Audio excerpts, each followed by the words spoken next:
আবার দেখবেন কাতার আছে, কাতার পূরণই হয়নি, মাঝখান থেকে সাইডে দেখবেন আরো 2 জন লাগবে, তাহলে কাতার পূর্ণ হয়ে যাবে।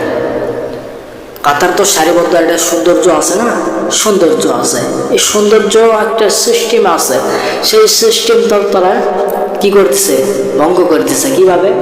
এই যে কাতার যে পূরণ করা লাগবে, শেষের দিকে দেখবেন 2 জন লোক লাগবে, তবুও তারা চায় না, তারা পিছনের নামাজ ধরে। এরকম কোয়ালিটি লোক আছে না নাই? আমি তাদেরকে বলতে চাই যে আপনারা কাতার সুন্দরভাবে সারিবদ্ধভাবে আপনারা দাঁড়াবেন।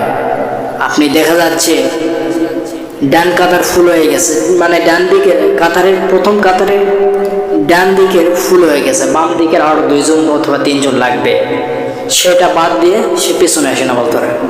আরে একটা কাতারের সৌন্দর্য আছে না নাই? নামাজের সৌন্দর্য আছে না নাই? অবশ্যই আছে। রুকু সেজদা সৌন্দর্য আছে না নাই? নামাজ অনেকে পরে ডিপাটিভ, মনে ডিপাটিভ দিলে কবুল হয়ে যাবে। বেটা, নামাজের একটা সৌন্দর্য তো আছে।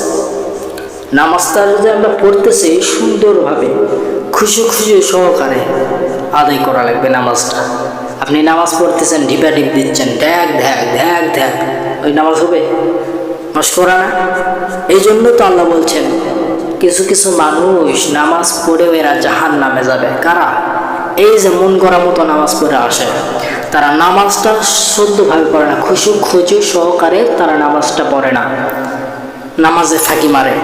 পৃথিবীর সবচাইতে আল্লাহ রাসূল সাল্লাল্লাহু আলাইহি ওয়াসাল্লাম বলছেন, পৃথিবীতে সবচাইতে ওই ব্যক্তি নিকৃষ্ট চোর যে নামাজ চুরি করল। এই জন্য নামাজ কেউ চুরি করবেন না। আপনাদের হাতে পায়ে অনুরোধ, আমি এই বাইতুল আমান জামে মসজিদে নতুন ইমাম হিসেবে আপনাদেরকে আমি যেইভাবে চলতে বলবো সেইভাবে চলতে হবে। কারণ ইমাম হচ্ছে অর্থ কি? নেতা। এই নেতা যেটা বলবে সেটাই মানতে হবে। কথা বুঝতে পারছেন? মনে হয় নেতা হচ্ছে, মনে হয় বিশাল কিছু দাবি করতেছি, তা নয়। নিজেকে বিশাল কিছু দাবি করতেছি তা নয়, এটা আমার দায়িত্ব। আল্লাহ কি আমাদের দিনে অনেক নিয়াজিকে বলবে, এই তোর মসজিদের মুসল্লি তো সঠিকভাবে নামাজ পড়তে পারে না, সারিবদ্ধভাবে দাঁড়াতে পারে না, তারা নামাজে খুশু সহকারে নামাজ আদায় করে না, তুই কি বয়ান দিস? এইভাবে ধরবে, তখন আমি কি রিপ্লাই দেব বলেন?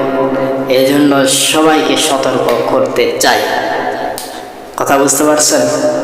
এই জন্য নামাজটা খুশু সহকারে পড়বে। আর নামাজি ব্যক্তির সামনে দিয়ে অতিক্রম করা কত বড় কবিরা, কত বড় গুনাহ জানেন? কত বড় গুনাহ জানেন? হ্যাঁ,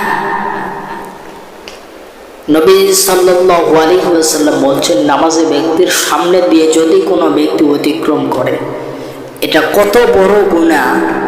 সে যদি বুঝতো 40 দিন অথবা 40 মাস অথবা 40 বছর পর্যন্ত সে অপেক্ষায় থাকতো, তবুও নামাজের ব্যক্তির সামনে দিয়ে অতিক্রম করিত না। বেটা, নামাজি ব্যক্তির সামনে দিয়ে অতিক্রম করো? অফিসে ফাইল সেরে আসছি, যেতেই হবে, কি ইম্পর্টেন্ট আপনি লোক? তার চেয়ে বড় আমরা ইম্পর্টেন্ট লোক, আমরা গুরুত্বপূর্ণ লোক, তারপরও আমরা নামাজি ব্যক্তির সামনে দিয়ে অতিক্রম করি না। আপনারা কত বড় প্লেয়ার হয়ে গেছেন যে নামাজি ব্যক্তির সামনে দিয়ে আমাকে অতিক্রম করতে হবে? মিয়া, ফাইজলামি করার জায়গা পান না, নামাজের মোড়টাই নষ্ট করে ফেল দিলাম, ঠিক কিনা? করে নামাজি ব্যক্তির সামনে দিয়ে অতিক্রম করা যাবে না। নামাজি ব্যক্তির সামনে দিয়ে অতিক্রম করে এমন লোক আছে না নেই?